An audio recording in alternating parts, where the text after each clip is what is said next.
que foi no mês de outubro do ano passado, comecei a conversar com o pastor Renato. Eu já tinha ouvido algumas vezes em algumas conferências que nós fomos, e em outubro eu pedi para que ele passasse a Macedônia e nos ajudasse. Então nós temos vários trabalhos, estamos com desejo de dar o crescimento nesses trabalhos. Nós temos alvos, cada um tem os seus alvos aqui como igreja, como congregação. E eu lembro que eu falei para ele, falou assim, quando você deseja? Eu falei assim, o mais rápido possível. E a data disponível é logo após o acampamento.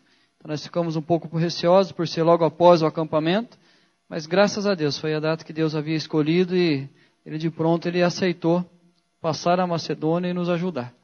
Então, que nosso coração e a nossa mente sejam abertos para aquilo que Deus vai falar, para que muitas vezes a gente tem pré-moldado a nossa mente, mas que possamos ver aquilo que Deus tem feito, aquilo que Deus tem movido através da sua igreja, dos líderes da sua igreja, para que possamos rever alguns conceitos nossos e nos fortalecer naquilo que nós temos feito já com sabedoria e com temor diante de Deus. Então, vou chamar aqui o pastor Renato, depois ele apresenta a sua esposa.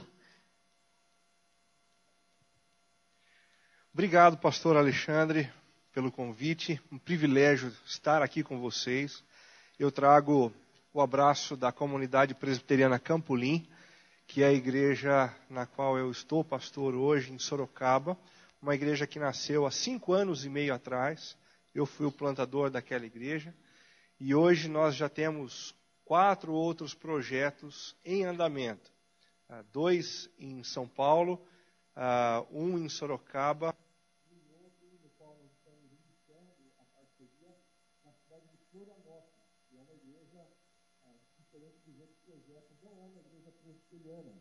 É uma igreja luterana. Deus tem nos dado o privilégio de investir presbiterianos e agora numa outra denominação. Muito bom estar aqui com vocês. O microfone está ok? Está dando para ouvir? Não, né? Som. Você pode usar. Som, testando. A gente vai precisar dar uma olhadinha nesse... É a pilha?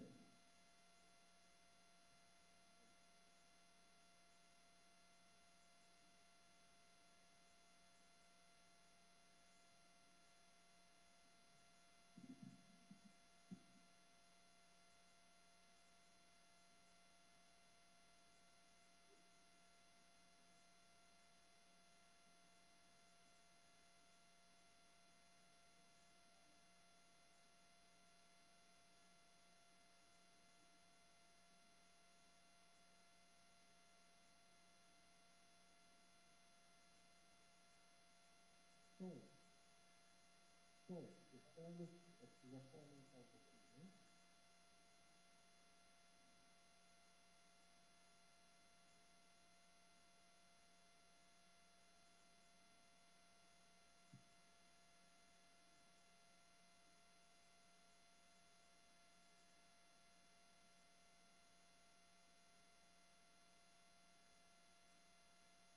Som, agora sim. Agora a coisa vai começar. Joia! O meu envolvimento com plantação de igreja começou há alguns anos atrás, mais especificamente há 12 anos atrás, quando eu fui até Campinas para participar da equipe do pastor Ricardo Agreste na plantação da igreja presbiteriana Chácara Primavera. E foi uma experiência muito interessante poder aprender com o início daquela igreja, né, com os erros e com os acertos que todo o processo tem. Então eu participei do primeiro projeto de expansão, depois do nascimento da Chácara Primavera, que foi a plantação numa cidadezinha chamada Vinhedo. Alguns de vocês conhecem, bem próximo a Campinas, uma cidade pequena, 50 mil habitantes. Eu e a Cibele, minha esposa, que está ali atrás, participamos desse projeto, ficamos 2 anos ali. Depois nós voltamos à Chácara Primavera, voltamos a atuar dentro da área mais pastoral, cuidado dos grupos pequenos. E há pouco tempo atrás, voltamos para o campo para plantar uma igreja em Sorocaba. 5 anos e meio, a comunidade presbiteriana Campolim.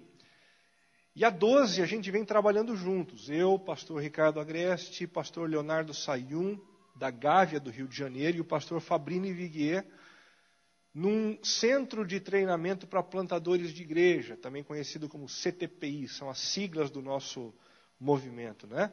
O CTPI tem trabalhado por aí, fazendo fóruns no Brasil todo, estimulando, fomentando a paixão pela plantação de novas igrejas. A gente tem feito um processo de avaliação de pastores candidatos à plantação também, para que eles possam descobrir os seus potenciais, as suas limitações, a fim de entrarem no campo conscientes do seu melhor e daquilo que precisa ser desenvolvido para o melhor desenvolvimento do trabalho. E a gente tem feito também uma conferência, que foi mencionada pelo pastor Alexandre.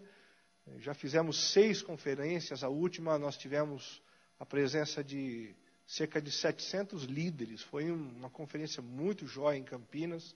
Alguns países representados, mais de 20 estados presentes. A gente estava num tempo de muita alegria, de muita euforia, debaixo da graça do Senhor. Bom, a nossa tarefa nessa noite é conversar um pouquinho sobre plantação de igreja e fazer isso em 1 hora, 1h15, vai ser um baita de um desafio. Eu vou tentar resumir umas 3 aulas que normalmente a gente tem sobre o assunto durante esse período. Me perdoem se eu correr demais, tá bom? Mas eu acho que vai ser um tempo proveitoso.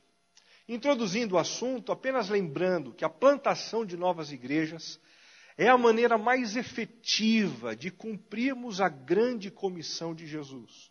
Grande comissão que foi descrita em Mateus capítulo 28, 18 a 20, quando Jesus se aproximou dos seus discípulos e disse: vão e façam discípulos de todas as nações, batizando-os em nome do Pai, do Filho e do Espírito Santo e ensinando-os a guardarem todas as coisas. Não existe uma maneira melhor de cumprir essa grande comissão do que plantando igrejas. Senão, qual é a missão que conjuga essa história de batizar pessoas, colocando-as dentro de um corpo, dentro de uma família, e ao mesmo tempo assumindo a responsabilidade de ensiná-los durante toda a vida a guardarem o que Jesus ensinou. Plantando igrejas, nós estamos cumprindo a grande comissão da maneira mais efetiva possível. A plantação de novas igrejas é também uma tarefa inspirada no exercício missionário dos primeiros apóstolos. Foi exatamente isso que aconteceu quando eles foram tomados por Deus, pelo Espírito Santo de Deus. Eles iniciaram uma igreja em Jerusalém, depois espalhados pelo mesmo Espírito, usando uma perseguição, plantaram inúmeras outras igrejas. E onde a igreja se reunia nas casas, essas igrejas nas casas se multiplicavam, enviavam missionários, até que o Evangelho chegou até onde nós estamos. A plantação de novas igrejas é a melhor estratégia com vistas ao crescimento da igreja. É muito comum que uma igreja, depois de muitos anos de existência, traga consigo muitas demandas.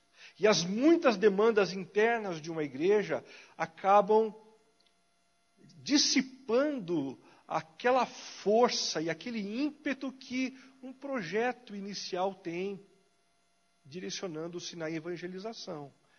Então, quando a gente planta outras igrejas, essas igrejas novas crescem numa velocidade muito grande. Há quem diga que uma pessoa alcançada nos 3 primeiros anos da sua conversão, ela leva a Cristo um número muito maior do que o restante que ela vai levar ao restante da vida, né? A pessoa contagiada por Deus, pelo Espírito de Deus, acaba evangelizando com uma fluência muito grande. Lucas capítulo 14 nos incentiva a refletirmos estrategicamente sobre essa tarefa tão importante. Se ela é uma tarefa cara para Deus, ela deve ser cara para nós. Se ela é pensada por Deus, ela deve ser pensada por nós também.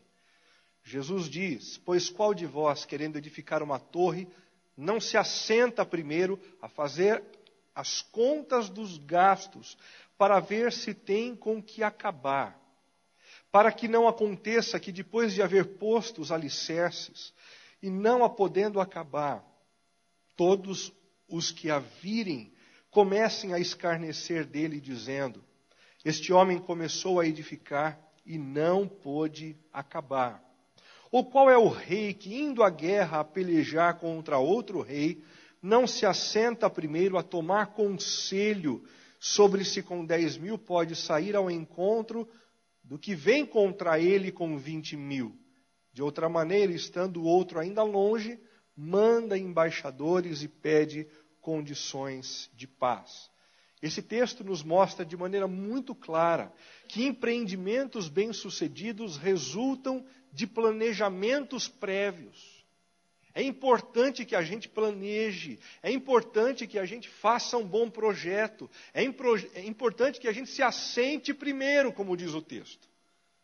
O problema é que a religiosidade brasileira normalmente confunde essa história de parar para refletir e pensar com um movimento contrário ao espírito. Vocês já ouviram a respeito disso, não é? O que vem de Deus é o não planejado, dizem algumas pessoas. Quando de repente o pastor, no momento da mensagem, faz voar suas folhas e diz assim: olha, eu tinha planejado um monte de coisa aqui, mas agora eu fui tocado pelo Espírito. Aí a gente tem a sensação de que vem uma mensagem de Deus. A anterior não, a anterior vinha da cabeça do pastor. Mas agora vem do Espírito. Bobagem! Deus também usa a nossa inteligência. O texto de Apocalipse, quando João tem uma visão, é um texto maravilhoso, onde todos clamam dizendo que o Cordeiro é digno de inteligência. O Rei Jesus é digno de receber a nossa inteligência. Por isso, pense, planeje.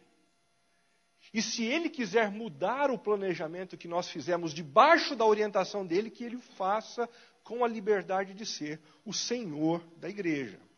Em segundo lugar, empreendimentos bem-sucedidos resultam de planejamentos não solitários. O texto de Jesus disse que é muito importante que a gente tome conselhos. Você vai para a guerra, tome conselhos para ver se com o número de soldados que você tem, você pode enfrentar o exército maior.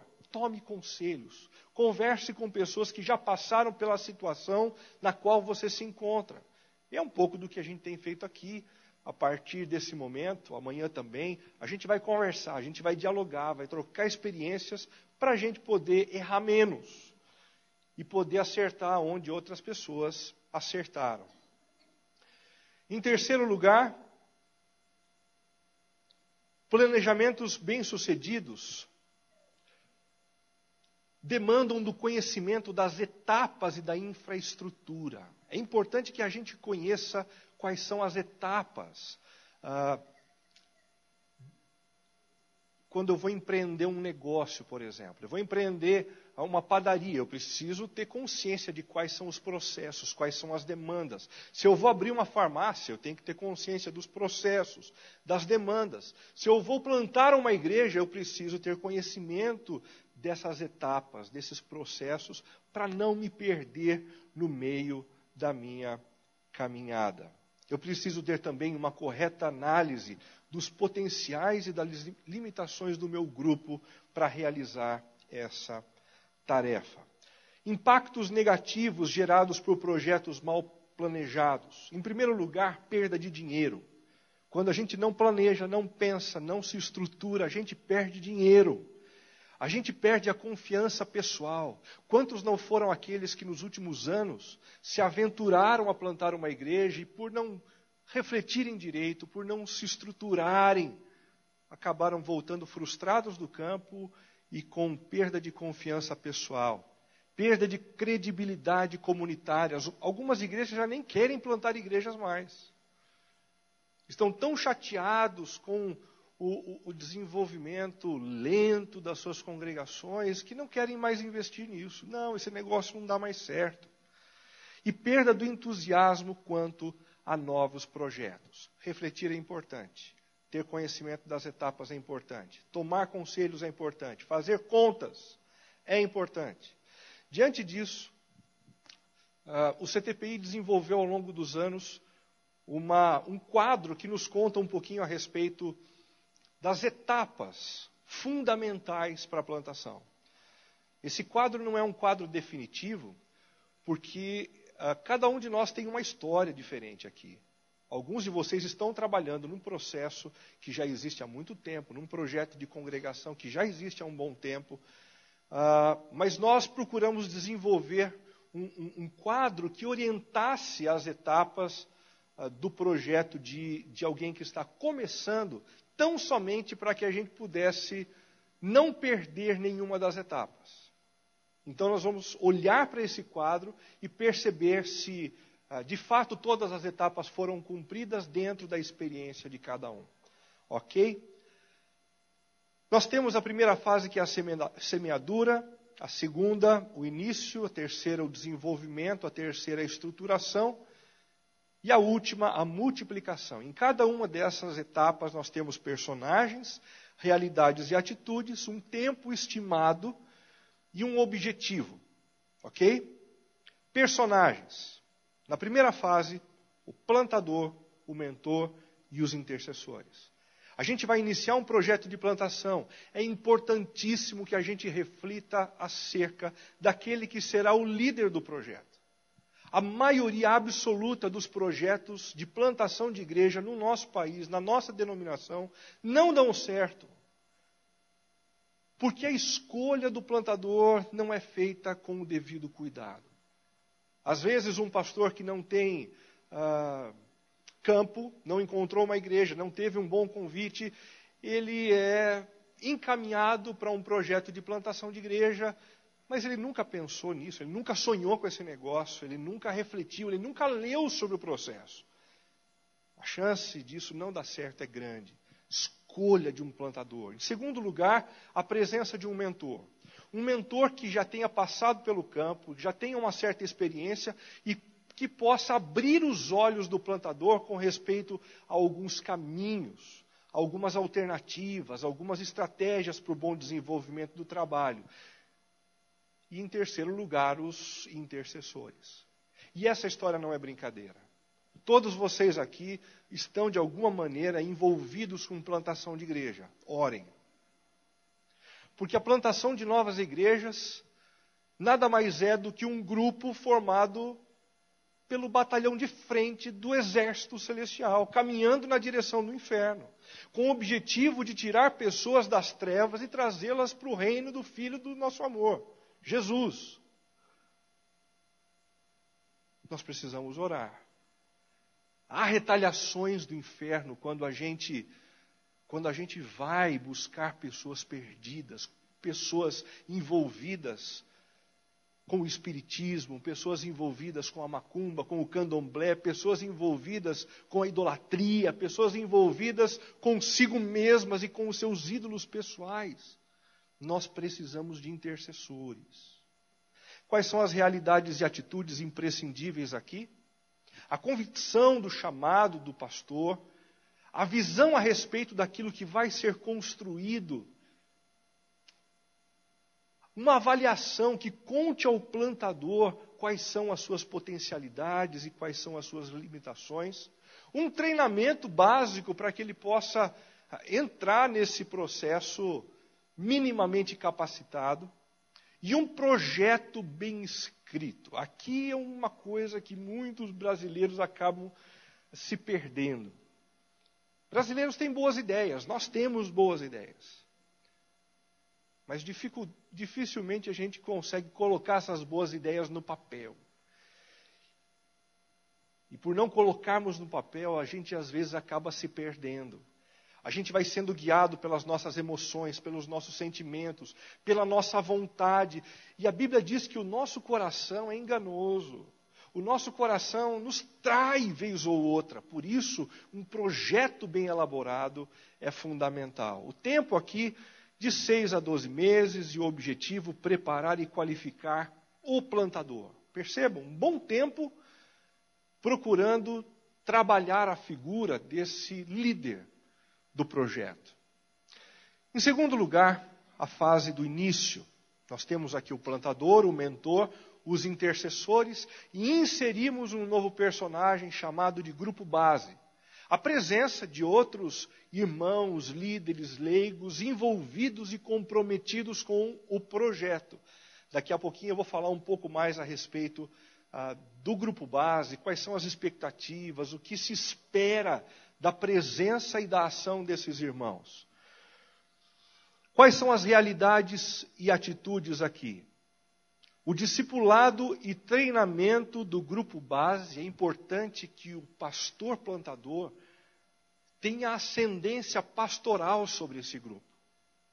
Tenha cuidado do coração dessas pessoas e essas pessoas do grupo base respeitem profundamente o pastoreio, o ministério desse pastor.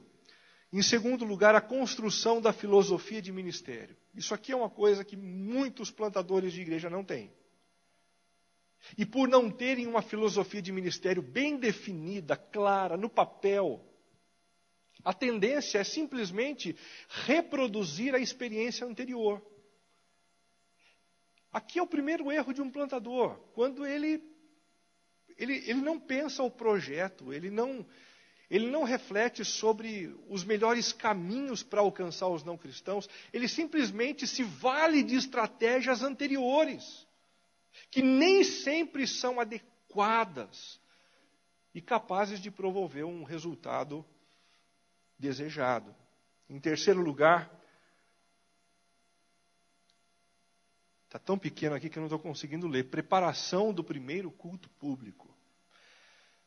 A maioria de vocês aqui já tem o culto público, mas para que vocês saibam disso, hoje em dia existem livros escritos sobre o preparo do primeiro culto.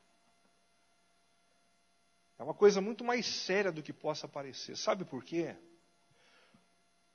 Porque logo no primeiro culto nós imprimimos algumas ações, estratégias e formatos que acabam se consolidando como paradigmas. Por exemplo, o nível de excelência no primeiro culto, de organização das coisas, de preparo do material, de preparo do sermão, de organização dos slides, normalmente é o padrão que vai ser seguido dali em diante. Por isso, é importantíssimo que a gente pense no culto. Vocês já estão com o seu culto público. Então, é necessário que vocês avaliem alguns paradigmas, avaliem a excelência do preparo do material, avaliem o trabalho que vocês têm feito, por exemplo, para divulgar os cultos, as mensagens, para que não seja uma sucessão de eventos sem sentido e soltos no espaço. O tempo para isso, de 6 a 12 meses, e o objetivo, preparar e qualificar o grupo base. Fase do desenvolvimento. Estão presentes ainda o plantador, o mentor, o grupo base, os intercessores, e a gente insere aqui a presença dos novos convertidos. E é aqui que a coisa começa a ficar bonita no coração da gente. Quando começam a chegar os primeiros convertidos, o circo pega fogo. O circo do nosso coração se alegra. À medida em que as pessoas são tomadas por Deus, pelo Espírito de Deus, e elas vão transbordando do amor de Deus, esse amor volta para a gente. E é aqui que muitos plantadores e muitas pessoas do grupo base começam a perder o pé, inclusive, no tempo do trabalho. Porque quando você começa a ver muitas conversões, você não para mais de trabalhar. Eu tenho trabalhado com alguns plantadores e orientando o trabalho deles. Quando eu percebo um projeto indo bem, eu não tenho que dizer para o plantador, viu, trabalha, vamos lá, levanta cedo, acorda, vamos. Não, o que eu tenho que dizer, viu, tempo com a família, hein?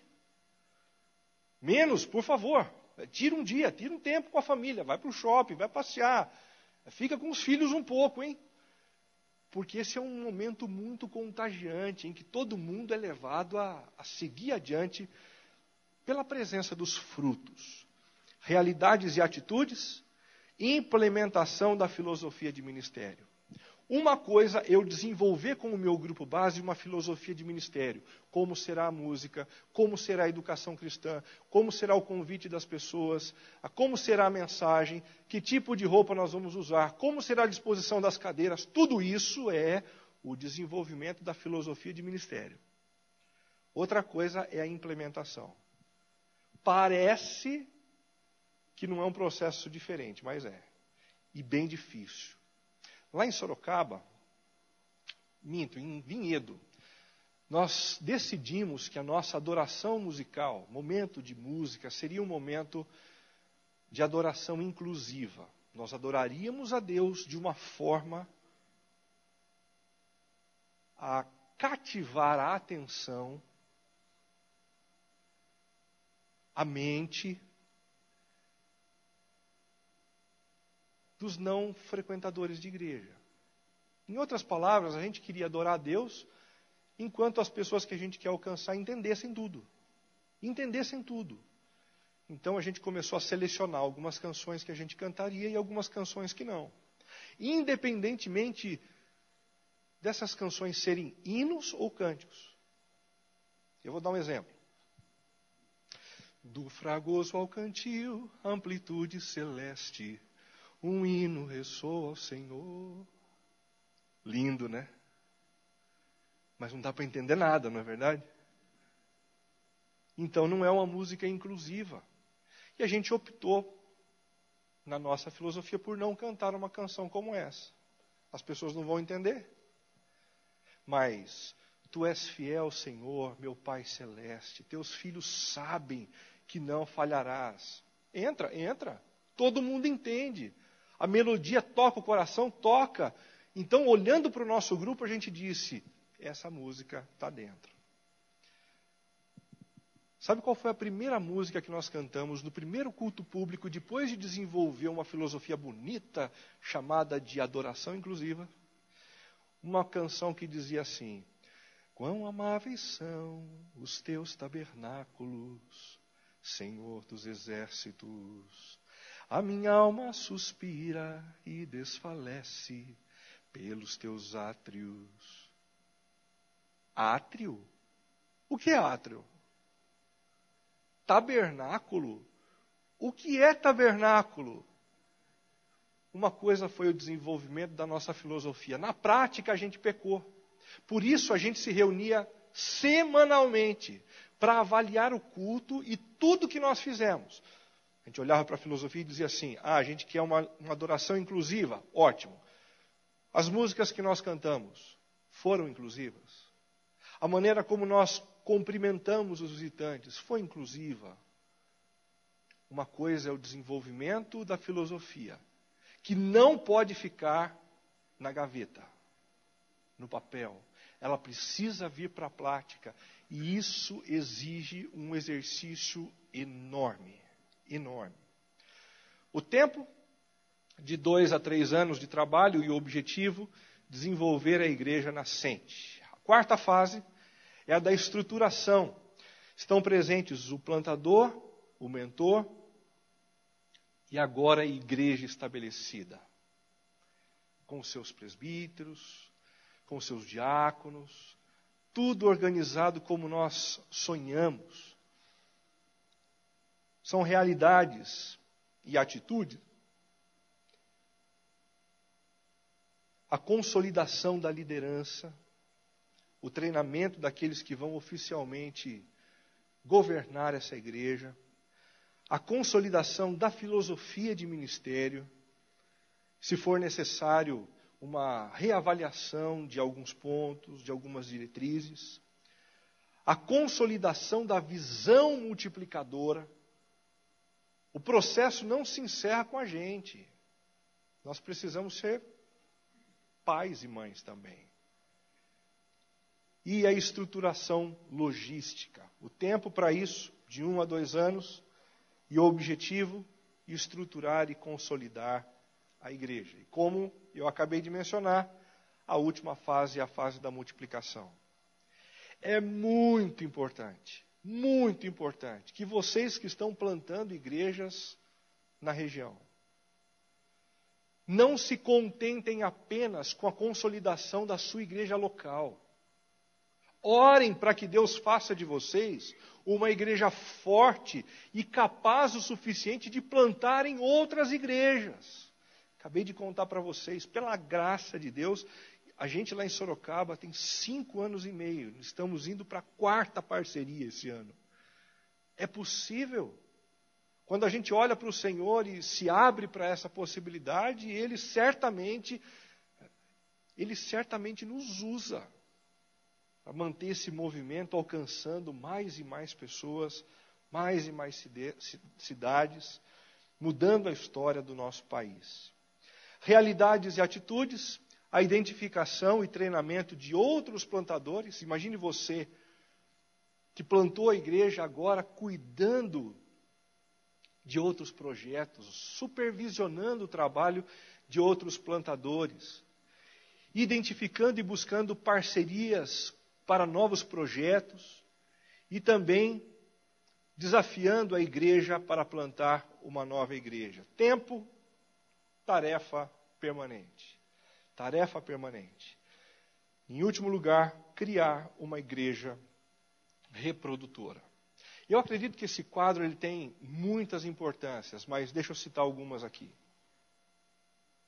Em primeiro lugar, tirar um pouco do nosso conforto no trabalho das congregações e perceber que esse trabalho, até a implementação, tem um meio e tem um fim. Nós precisamos desejar que isso aconteça. Nós precisamos planejar e nos mover para que isso aconteça. O que eu estou querendo dizer é que esse negócio de manter a congregação como congregação durante muitos anos não deve gerar tanta alegria no nosso coração. O nosso alvo deve ser a organização. O nosso alvo deve ser a sustentação, a autossustentação financeira. O nosso alvo deve ser a formação de líderes para que essa igreja seja uma igreja sólida, né? E para que um dia a gente possa multiplicar. Começo, meio e fim. Em quanto tempo vocês pretendem organizar a igreja onde vocês estão trabalhando? Ah, Renato, isso depende do Espírito. Certamente depende do Espírito. Mas o texto bíblico diz que o coração do homem pode fazer planos. Pode fazer planos. E quando a gente faz planos, esses planos nos desafiam. Quando eu coloco com o meu grupo base o desafio de plantar a igreja em mais 3 anos, eu levanto de manhã com um projeto que me desafia, ou não? Agora, quando eu não tenho um alvo, quando eu não tenho um objetivo, eu levanto de manhã sem algo que me mova. O nosso planejamento serve para isso também, para nos motivar ao objetivo da consolidação. E por último, a importância dessas etapas, a gente perceber que às vezes, a gente não colocou uma ou outra realidade imprescindível e então agora a gente precisa trocar a roda do carro com o pneu, o pneu do carro com ele andando, né? Talvez você já esteja na sua congregação há um bom tempo, mas nunca tenha desenvolvido uma filosofia de ministério. Chegou a hora. Chegou a hora de sentar com a sua liderança, de refletir, de pensar sobre algumas coisas e encontrar um norte para a missão que você lidera, que você auxilia. Formação do grupo base. O que é o grupo base? O grupo base é um conjunto de pessoas reunidas em torno de um plantador de igreja. Percebam que o plantador de igreja não é simplesmente uma pessoa qualquer. Ele é o líder do processo. E ele precisa amar esse negócio.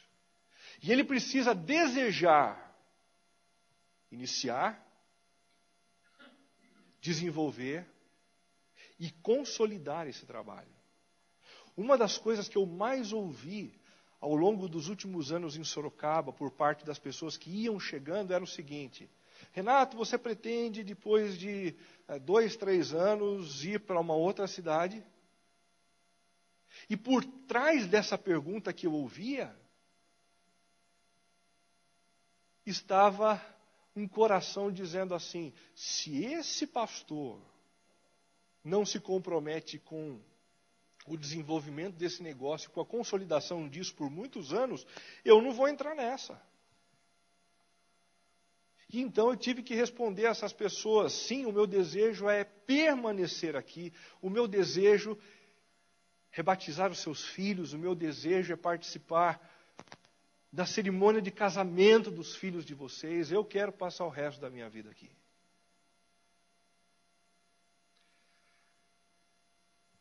Muitas igrejas e muitos projetos têm sofrido porque alguns pastores fazem dos seus projetos e dessas congregações um trampolim para a próxima. E aí os projetos sofrem. E aí as congregações sofrem.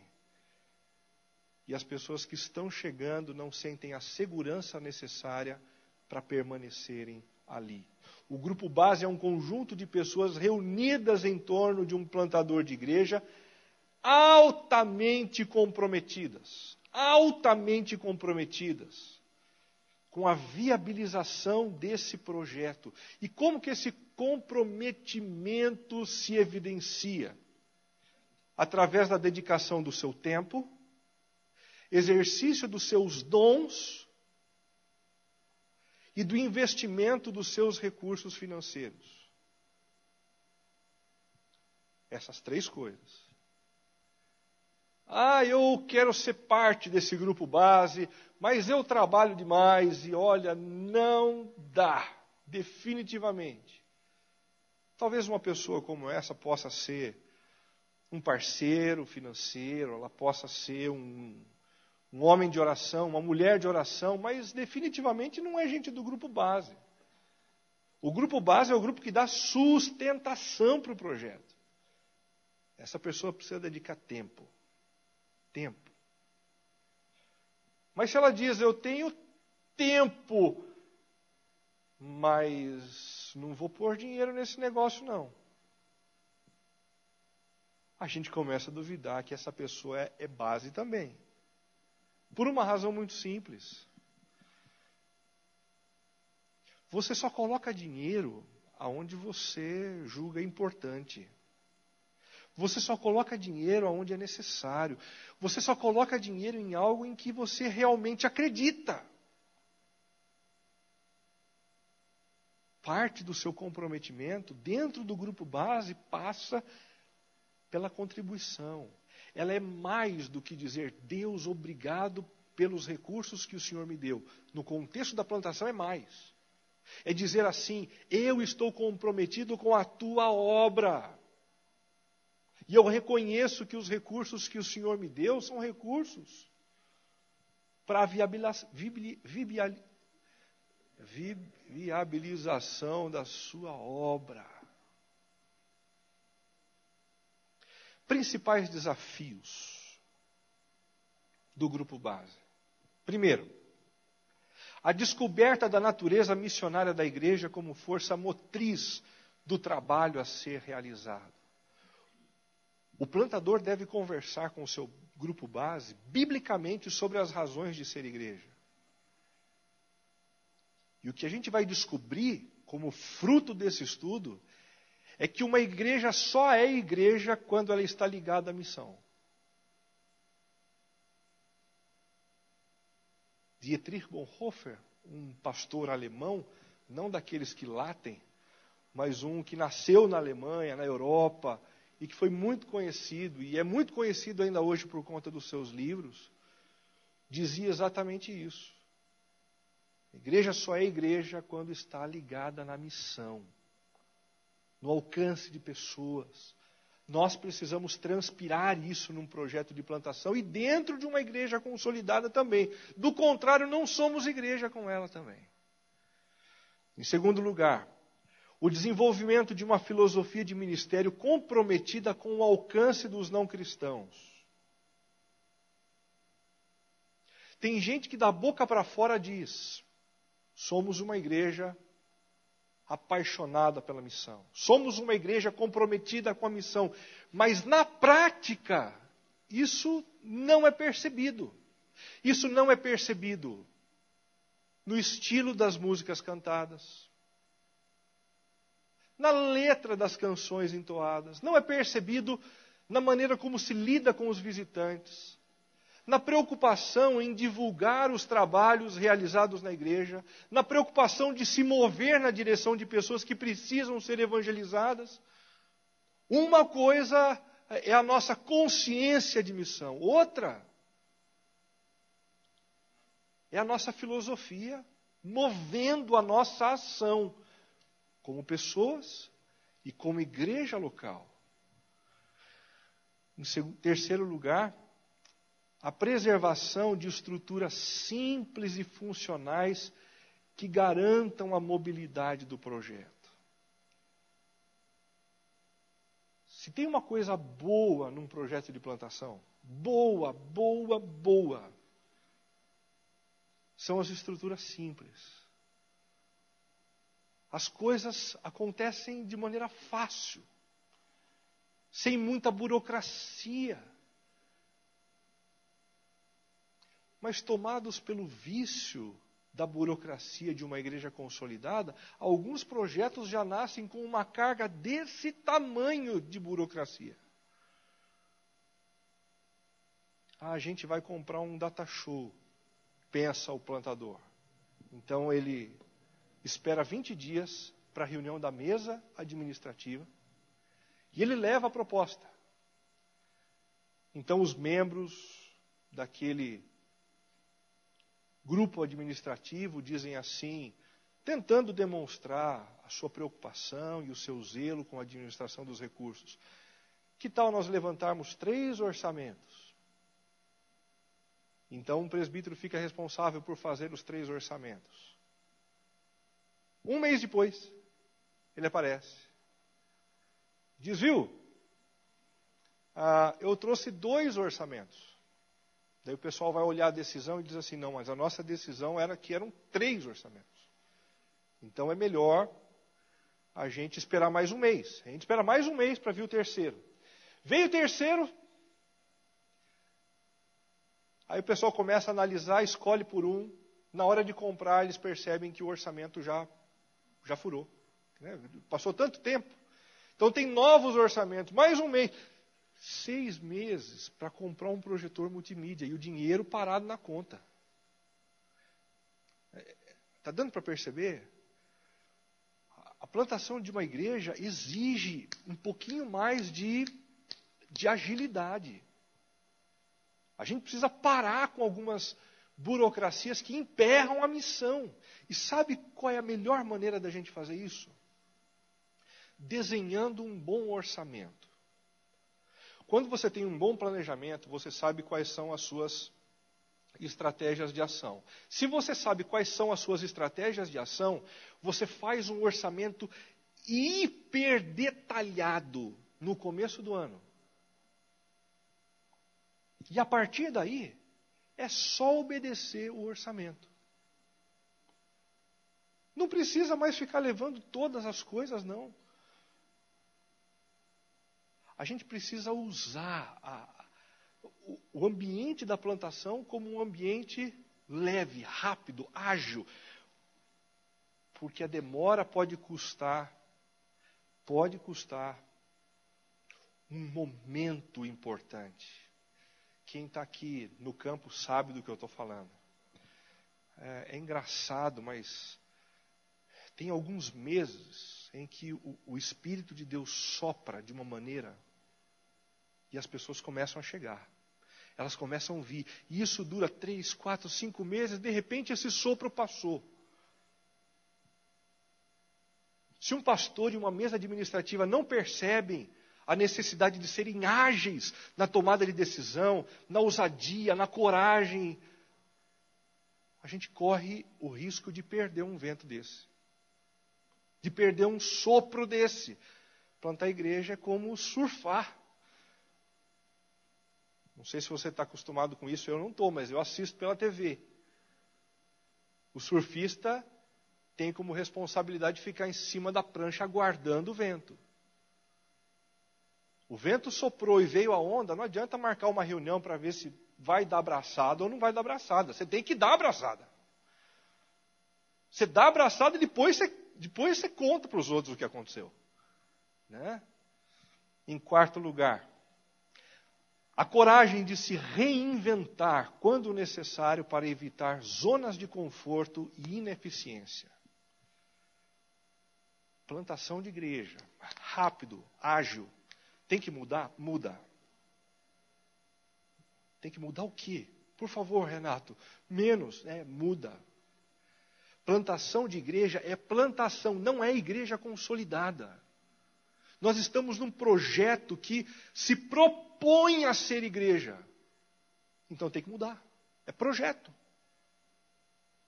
É projeto. Tem que ter ousadia. Em 3 anos de plantação da nossa igreja em Sorocaba, os 3 primeiros, sabem quantas vezes nós mudamos de lugar? 5. E eu prometo para vocês, eu não tenho toque. Não tenho, olha, eu tenho um monte de outros problemas, mas esse não é o meu.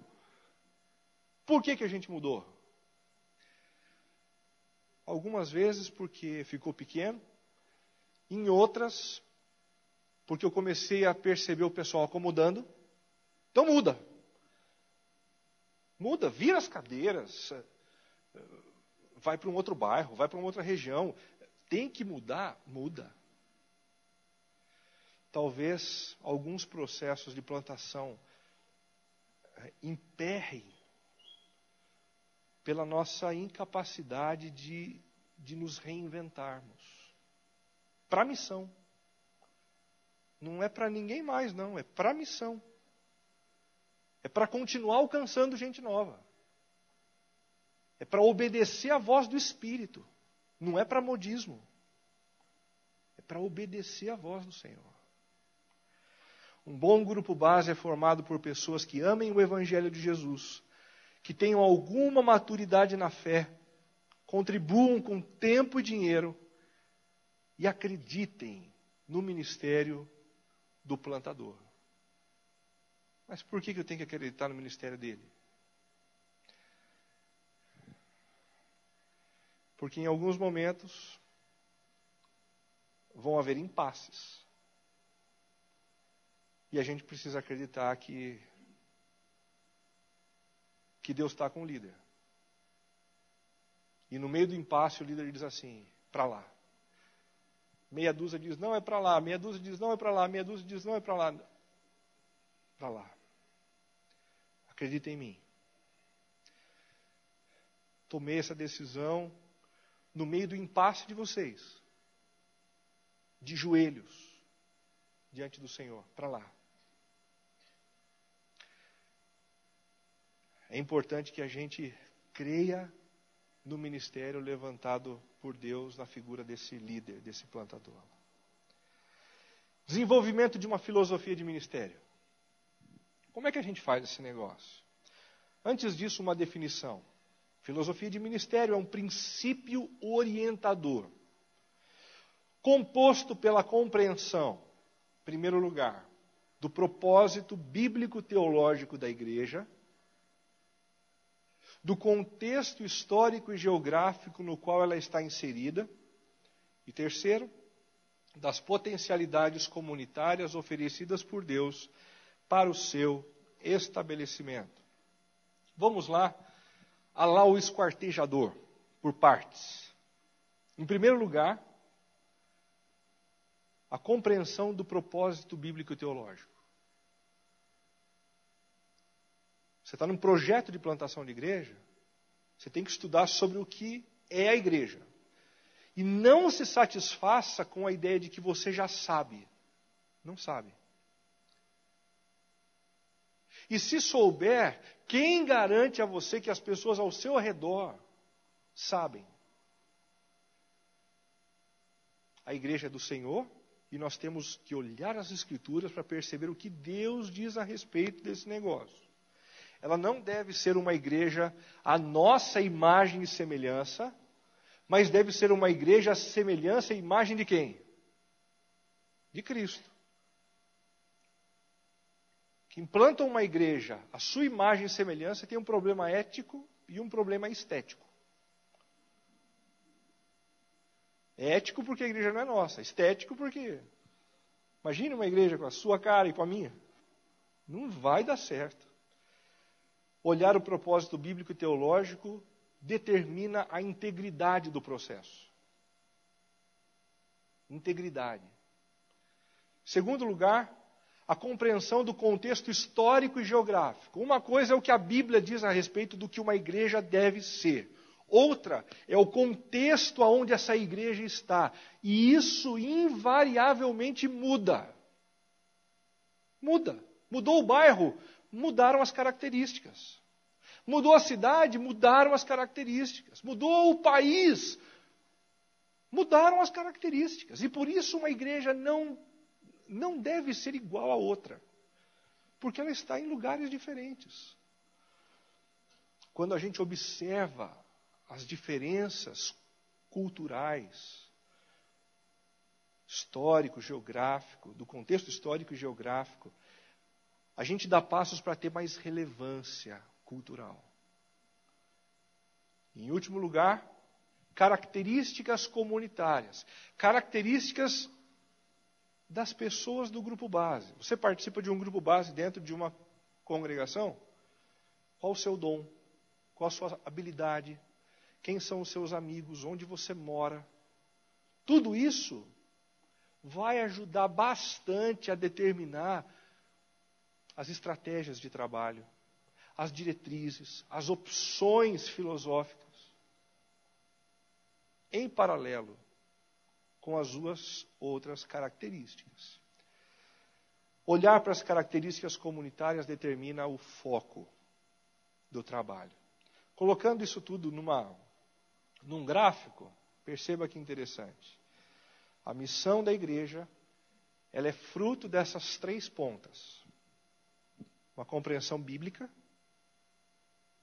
propósitos bíblicos e teológicos da igreja.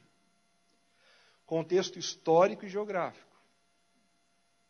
E a leitura de quem nós somos. De quem nós somos. Desenvolvimento da filosofia. Em primeiro lugar, dica aí para o plantador responsável pela congregação. Escreva de maneira muito clara e objetiva a sua eclesiologia. Você que é pastor sabe do que eu estou falando. Eclesiologia é uma visão bíblica a respeito do que significa a igreja. É responsabilidade do pastor mergulhar ali e garimpar o que a Bíblia diz a respeito do assunto. Escreva isso de maneira muito clara e ensine isso para o seu grupo. Compartilhe a sua eclesiologia através do ensino e da pregação da palavra. É muito importante que a gente seja encharcado por esse conteúdo. Não continue o processo de desenvolvimento da filosofia da nova igreja antes de alcançar níveis satisfatórios de compreensão e cumplicidade em torno da mesma eclesiologia bíblica. Por uma razão. Do contrário, é como a gente tentar construir um galpão como esse, cada um com uma planta diferente na mão. Dá para entender? O que vai acontecer? O plantador chega para um e diz assim, viu, essa é a planta que a gente vai usar. E o sujeito diz, não, eu tenho uma outra planta, muito melhor do que essa. Faz o seu trabalho aí que eu faço o meu aqui. A gente vai conseguir empreender um edifício como esse? Nunca. Nós precisamos ter a mesma planta para que o edifício seja construído de maneira harmoniosa. Caso identifique pessoas que abertamente declaram-se contrárias à sua eclesiologia, ou à eclesiologia que está sendo desenvolvida, sinta-se no direito de pedir a elas que encontrem outro lugar para desenvolverem os seus planos. Isso aqui, em última análise, isso aqui em último caso, mas existem momentos em que essa conversa dura é necessária. Está todo mundo remando para um lado e tem um outro teimoso remando para o lado oposto. Ele está prejudicando o grupo. Senta com o sujeito e diz: você percebeu para onde está todo mundo remando e para onde você está remando? Você vai ser exaurido nas suas forças, irmão. Você vai prejudicar o andamento do trabalho de todo mundo. Está dando para perceber? Tenta resgatar o coração do irmão. Não é possível. Oferece para esse irmão uns 3 cartõezinhos de igreja que estão remando para a mesma direção que ele quer. Fala assim, olha, nesses lugares o pessoal está remando para a mesma direção. O que você acha dessa ideia?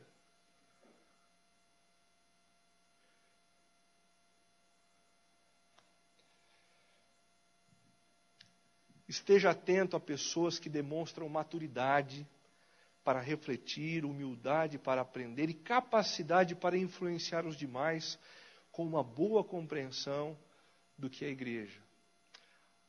No desenvolvimento da plantação de uma igreja, a gente não tem só pessoas que às vezes destoam, não. A gente tem gente que destoa de maneira positiva. Gente que compra a ideia. Gente que veste a camisa. Gente que arregaça as mangas. Esses são os líderes. A gente tem que estar atento a essas pessoas. Eles são importantes. E lá na frente vão ser muito úteis na hora de escolher uma liderança formal. Em terceiro lugar, reflita com o seu grupo base sobre 2 perguntas-chave. Quem somos e onde estamos? Isso aqui vai ajudar no desenvolvimento da filosofia. Onde estamos? Geografia local. Índices populacionais. Nível de escolaridade, renda per capita, segurança civil, opções de entretenimento e predominância religiosa. Isso aqui ajuda a gente a determinar um monte de coisa. Geografia do local é importante? Claro que é. Claro que é. Imagina você plantando uma igreja em Ouro Fino. Alguém já foi para Ouro Fino aqui? Certo? Só montanha. Né? A opção por onde você vai ter igreja. Se você vai ter no morro, ou se você vai ter na parte mais baixa. Onde as pessoas estão? É a pergunta. Então a gente faz uma opção e a geografia ajuda a gente a decidir. Tem ponto de ônibus? Não, não tem. Ah, não tem ponto de ônibus. E as pessoas vão chegar como? Não, mas o lugar é tão bonito, tem uma mangueira na frente. Linda a mangueira, tire uma foto da mangueira. Imprime e coloque na sua casa, mas se não tem acesso, não dá. Índices populacionais. É muito importante. Algumas congregações começam assim. A igreja mãe ganha um terreno e a gente vai para onde está esse terreno. Mas uma pergunta precisa ser feita antes do início do trabalho. As pessoas estão indo para lá ou as pessoas estão saindo de lá? Se você for até a prefeitura, você tem um mapa de para onde vai o crescimento da cidade. É engraçado, né? Se a gente vai começar um negócio, a gente faz isso. A gente vai na prefeitura, a gente toma o cuidado de ver se ali vai virar uma zona industrial ou residencial, e você toma todos os cuidados, mas na hora de plantar a igreja, às vezes a gente não toma tanto cuidado assim. Toma esse cuidado. Nível de escolaridade.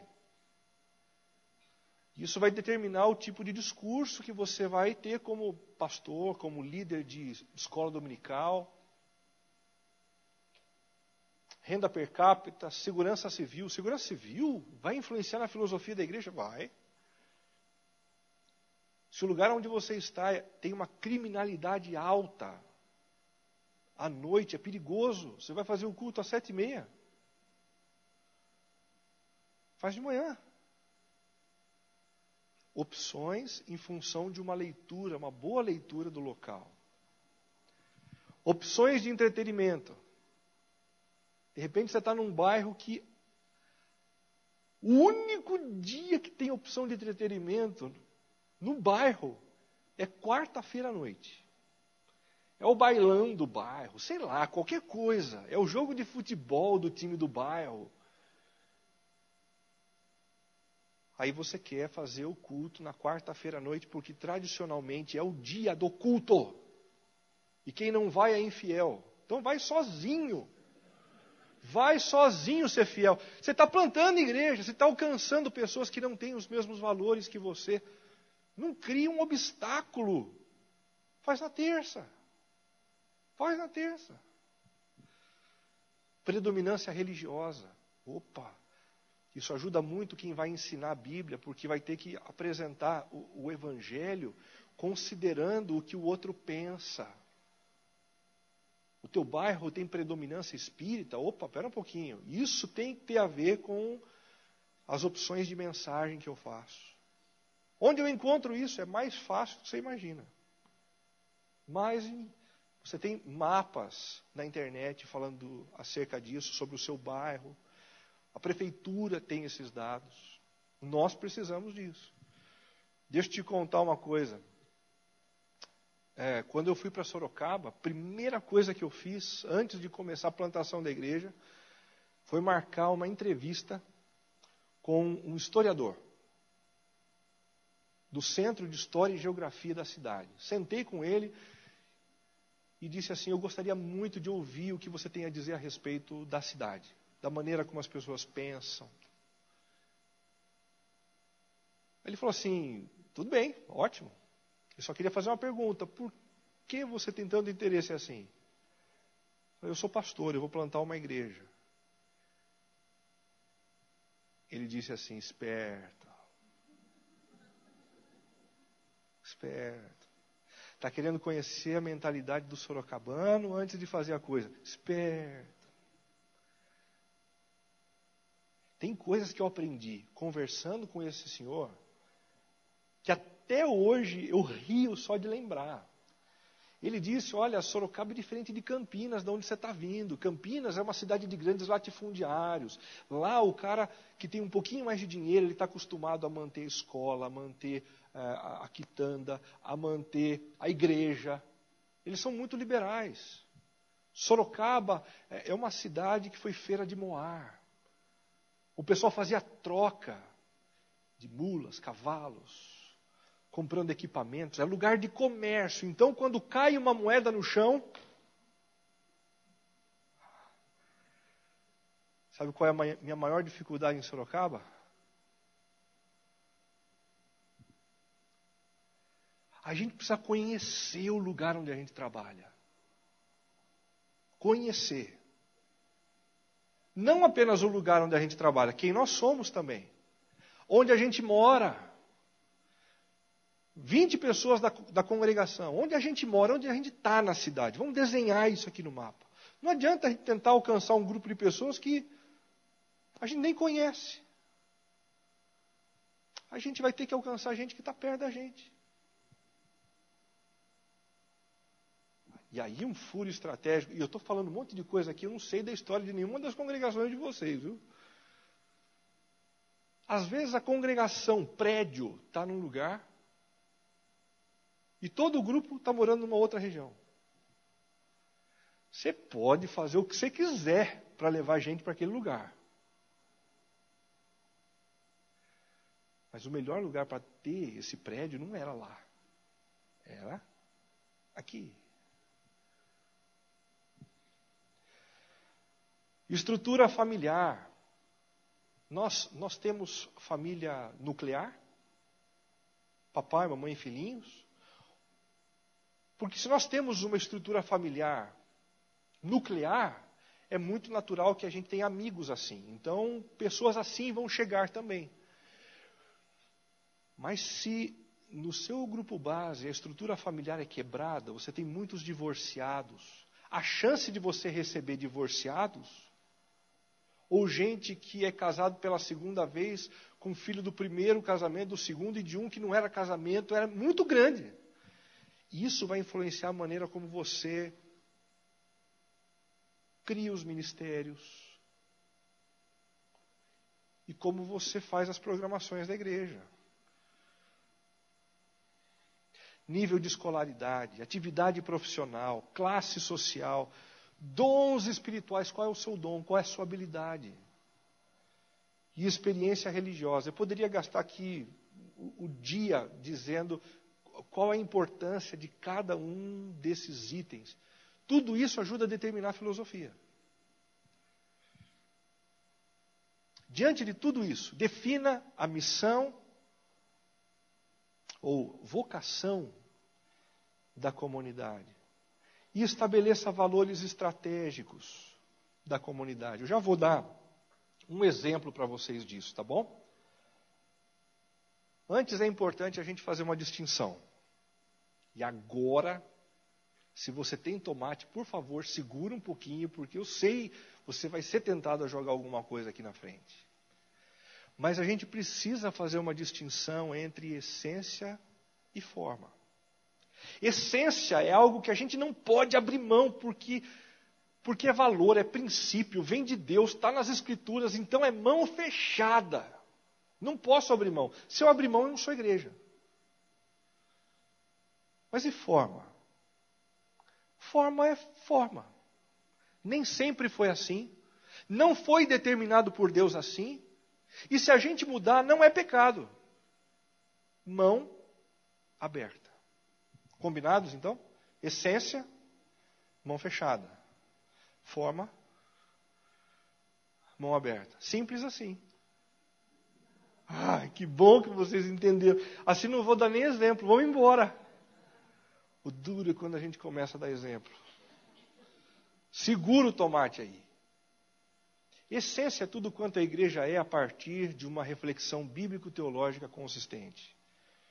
Ser uma comunidade adoradora é forma, é essência. Nós nascemos para adorar a Deus, para glorificá-lo. Qual o fim principal do homem?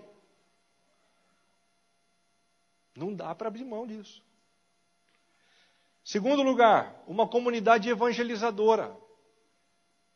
Evangelizar é uma opção? Não. Mão fechada. Ser uma comunidade ensinadora é uma opção?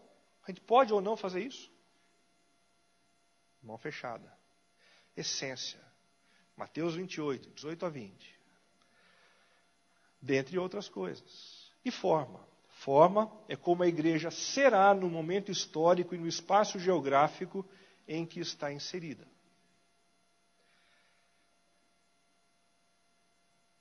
O estilo de adoração musical é um formato.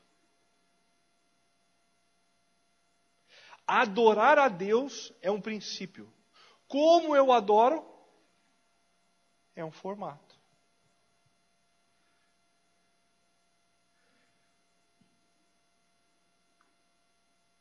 Existem igrejas que são mais tradicionais na sua forma de expressão musical na hora de adorar.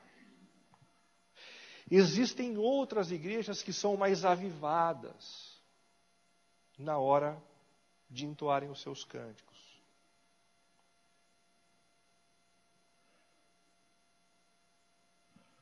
Um projeto de plantação de igreja precisa usar qual?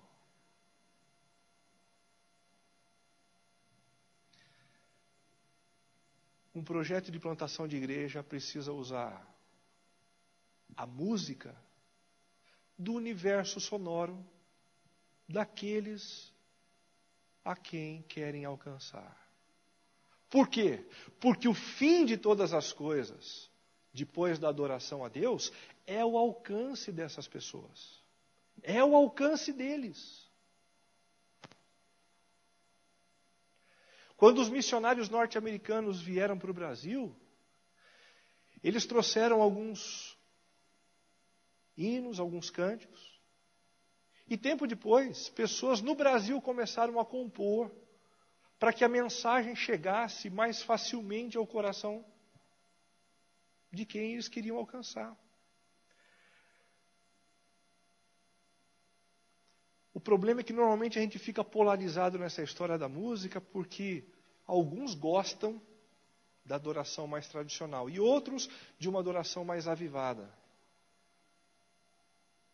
Para Deus só tem uma que importa. Só tem uma que importa. Qual é a única coisa que faz os céus entrarem em festa?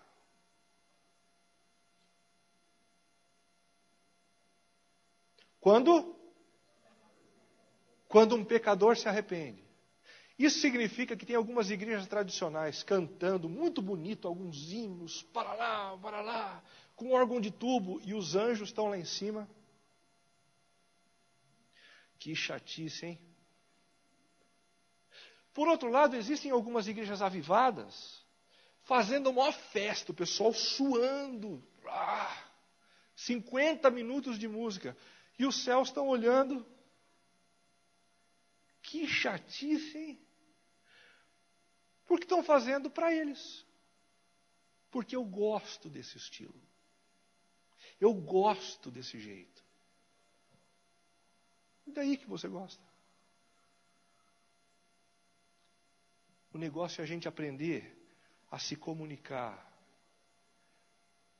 de tal forma a envolver pessoas que ainda não foram envolvidas. Sua estratégia evangelizadora. Uma coisa é a essência da evangelização, outra é o formato. Eu aprendi a evangelizar de uma maneira muito interessante. Aqui no interior de São Paulo também, numa cidade chamada Limeira, participava de um grupo missionário e a gente foi até a Praça Central e o pastor que queria ensinar para a gente disse assim, olha, vocês montam esse palco aqui, eu vou subir, vou anunciar o evangelho e vocês vão ver como é que faz. Tá bom, estava doido para aprender aquele negócio. Arrumamos o esquema, ele subiu e ao invés de pregar o evangelho, ele começou a olhar para todo mundo na praça e a mandar todo mundo para o inferno. Ele olhou para o pessoal que estava nas lojas e disse, vocês aí, seus consumistas, que não param de gastar dinheiro em roupa, vocês são doidos por essas coisas de marca, quer saber de uma coisa? Vocês vão tudo para o inferno com as roupas de marca de vocês. Olhou para um pessoal que estava bebendo no bar. Vocês aí. Vocês aí que estão bebendo, enchendo a cara. E meteu o pau neles também. Mandou todo mundo para os quintos dos infernos. E a gente começou a ficar nervoso com aquele negócio. Depois que ele mandou todo mundo para lá. Ele olhou para a gente, todo animado, e disse, agora eu quero que vocês levem os folders, os folhetos para todo mundo. Eu olhei para o sujeito e falei, o quê? Eu? Vai você. Vai você. Eu não. Você já viu gente fazendo isso. Deus usou isso, às vezes usa para levar alguém à fé. Usa. Depois que Deus, assim, usou uma mula, ele ficou especialista em usar gente como eu, como você, e processos absurdos como esse, né? Mas essa é a melhor maneira de evangelizar no seu bairro? Qual é a melhor maneira de evangelizar no seu bairro? Você sabe como todo mundo fez até hoje no passado, mas no seu bairro, como que faz esse negócio?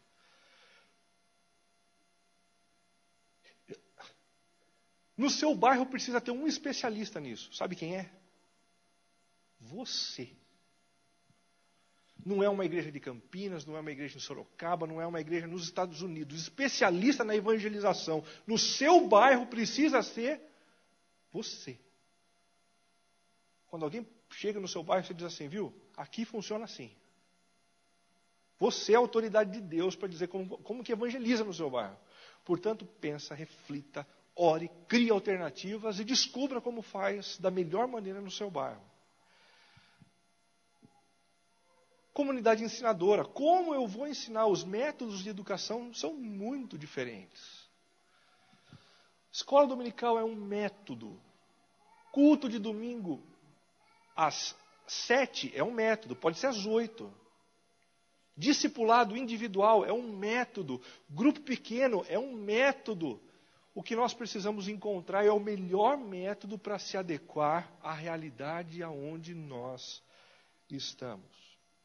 Em Sorocaba nós desenhamos a nossa filosofia da seguinte maneira. E agora eu vou dar um exemplo para vocês. Você prestou atenção? É só um exemplo. O que eu disse até agora foi princípio de como desenvolver a filosofia no seu bairro. Cada igreja tem que ter o seu DNA, a sua digital. Agora eu vou mostrar a digital que Deus nos deu em Sorocaba, no bairro do Campolim. Isso aqui não é mais conteúdo para você levar para você. É só um exemplo. O público-alvo. Quando nós começamos, jovens executivos e profissionais liberais entre 35 e 45 anos, submetidos a fortes pressões no ambiente de trabalho, envolvidos por uma cultura pós-moderna, conectados ao mundo da internet, carentes de relacionamentos afetivos e duradouros, avessos a qualquer tipo de religiosidade e simpáticos ao discurso da espiritualidade. A gente imaginou, é esse grupo mais ou menos que a gente vai tentar alcançar. Por quê? Porque nós éramos assim. E era mais fácil de alcançar os nossos pares. Né? Filosofia. Uma descrição de quem nós somos, da nossa vocação. Somos uma comunidade cristã reformada, comprometida em compartilhar o Evangelho de Jesus a homens e mulheres inseridos na cultura urbana contemporânea,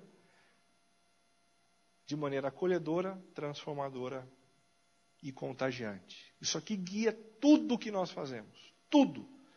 Absolutamente tudo. Depois, uma declaração de visão. Existimos para desfrutar de uma relação de amor com Deus, para compartilhar a sua graça transformadora, fazer novos discípulos de Cristo e plantar novas igrejas. Isso aqui determina tudo o que nós fazemos. Mais do que isso, nós levantamos alguns valores que são menções claras de como nós fazemos algumas coisas. Primeiro valor, encontros informais e contagiantes. A gente decidiu que para alcançar o grupo que a gente queria alcançar, a gente tinha que ter um encontro bem informal. Nada de um discurso pesado, com uma linguagem pesada. Eu usaria roupas mais leves, roupas que o pessoal usa normalmente num dia de domingo, para poder conversar, para poder estar com os amigos. Tudo com muita informalidade. Segundo lugar, pregação bíblica, sem abrir mão disso. Com integridade bíblica, mas também com relevância cultural. O tempo que eu gasto durante uma pregação de domingo para fazer as pontes culturais é muito grande. Muito grande. Se eu prego hoje de domingo 1h10, 1h15, 20 minutos eu gasto para introduzir o assunto. Porque depois de 20 minutos tocando em coisas da cultura, o pessoal está totalmente atento ao tema. E quando eu digo a Bíblia fala a respeito disso, o pessoal diz, verdade, eu acredito. Bíblia? Eu quero ouvir. Fala baixo aí. Terceiro lugar, adoração musical inclusiva e contemporânea. Lá canta hino ou canta cântico? A gente não tem essa diferença. A única coisa que a gente tem nós cantamos músicas que nós e as pessoas de fora entendem. E usamos o estilo musical que é mais próximo do universo sonoro daqueles que a gente quer alcançar. Sorocaba tem uma coisa interessante. É uma cidade próxima a Tatuí, que é uma cidade que tem conservatório musical. Tem muita gente que é purista na área da música. Puristas, assim. Então a gente procura sempre fazer uma música de muita qualidade, muita mesmo. O tecladista é um tecladista que é professor em Tatuí, professor de improviso, ele é muito bom, toca com o Hermeto Pascoal, não precisa de muita coisa não, é ele tocando com muita riqueza, todo mundo sentado. A gente fez uma opção. A gente nem de pé fica, é mais tradicional do que você pensa. E as pessoas ouvem, ficam batendo pé. Quando aprendem a parte do coro, elas cantam. Necessariamente, a gente não vê pessoas cantando muito forte, mas elas estão naquele momento sendo sensibilizadas a Deus. Educação cristã através de grupos pequenos. A gente precisava fazer uma opção em Sorocaba, perceba, em Sorocaba, no meu grupo. E como eu considero a correria do mundo urbano em Sorocaba, as pessoas trabalham muito, muito, muito, muito. E esses que eu estava mencionando para vocês. Se eu dissesse para eles assim, olha, queria muito que vocês conhecessem a nossa igreja. E o sujeito perguntasse, quando que é? Você precisa ir de manhã, das 9 às 11h30, e depois à noite, das 7 às 9. Os nossos amigos diziam assim, 2 vezes, no mesmo dia. É o tipo de coisa assim que a gente não pensa, porque muitos de nós nascemos assim. A gente cresceu assim. Ir 2 vezes à igreja é a coisa mais normal do mundo. Mas acredite em mim, muitos daqueles a quem a gente quer alcançar, quando a gente diz, você tem que ir 2 vezes no mesmo lugar, no mesmo dia. Eles dizem assim, não encaixa na minha vida, não vai dar. Se ele fizer isso, ele vai perder o único momento que ele tem, às vezes, para sentar olho a olho com a esposa e com os filhos. Ou o único momento para poder dormir, porque o cara trabalha 6 dias, ininterruptos. Eu não vou alcançar um cara se ele tiver uma rotina de igreja convencional. Não vou alcançar. Então nós fizemos a opção por ter o conteúdo da escola dominical durante a semana.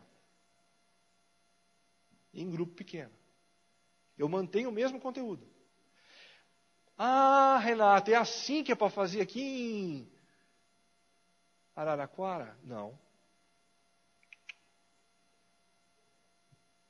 Lembra, eu sou especialista no Campolim.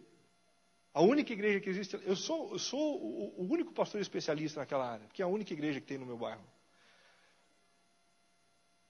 Você tem que ser o especialista na sua área. Qual é o melhor horário? Quais os melhores programas? Você entende a vida das pessoas que moram no seu bairro? Mergulha lá. Liderança compartilhada em equipes ministeriais. Ninguém faz nada sozinho lá. Todo mundo trabalha em equipe. Foi uma opção que nós fizemos para preservar a integridade do projeto. Ação social interna através da diaconia e externa através de parcerias. Isso significa que a nossa igreja decidiu desde o começo que nós não teríamos uma escola, não teríamos uma creche. Por quê, Renato? Como vocês são maus? Não, a gente não é mau, é que a gente percebeu que na cidade onde a gente está, tem ONG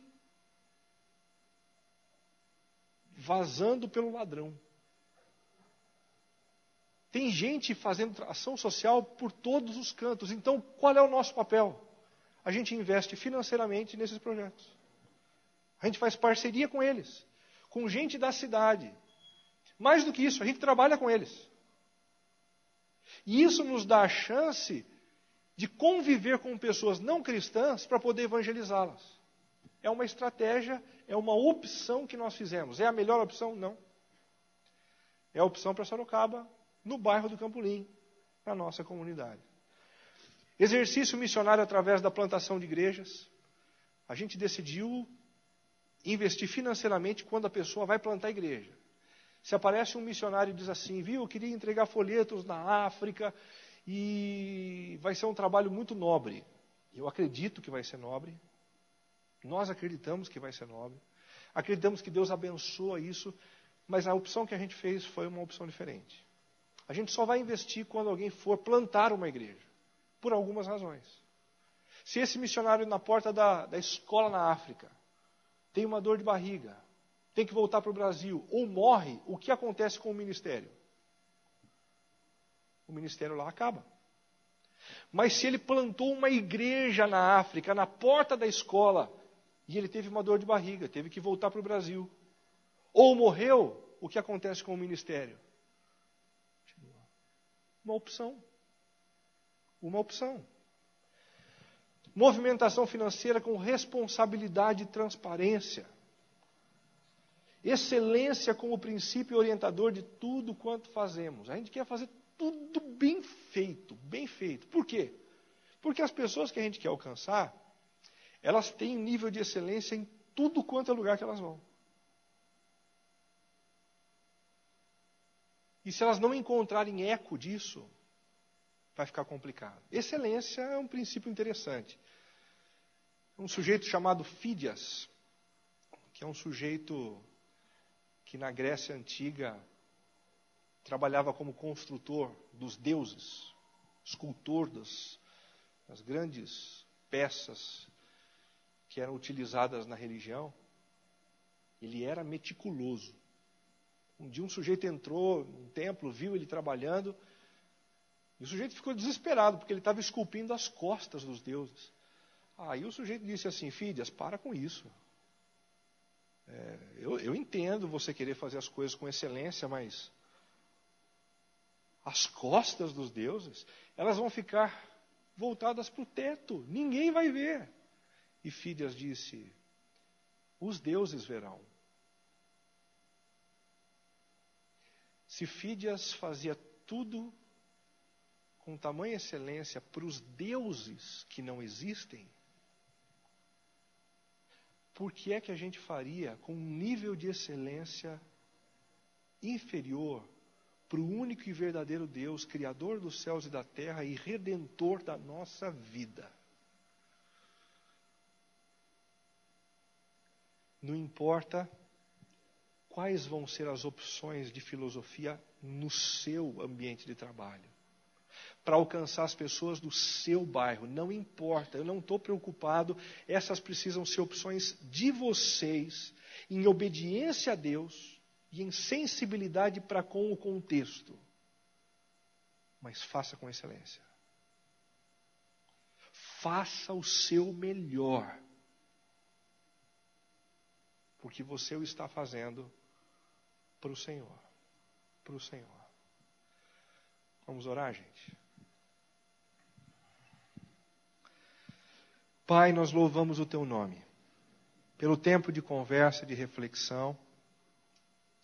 Certamente, a nossa conversa trouxe à tona alguns pontos que precisam ser trabalhados, conversados. Que o Senhor dê a cada um aqui a capacidade de ponderar acerca da sua responsabilidade diante do que foi dito. Abençoa cada projeto aqui representado. E que esses projetos acabem rápido. Cheguem ao seu fim rápido. Porque o que nós queremos ver para a honra e glória do teu nome, são igrejas consolidadas, com a sua liderança forte, com autossustentação financeira. Gente completamente comprometida com a plantação de outras igrejas. Nós não estamos orando apenas para que essas igrejas se tornem igrejas. Estamos orando para que elas se tornem multiplicadoras, visando sempre a expansão do teu reino e a glória do teu nome. É assim que nós oramos, confiados no teu amor. Dá-nos uma noite reparadora de descanso. É assim que pedimos, em nome de Cristo, o nosso Redentor. Amém, Senhor.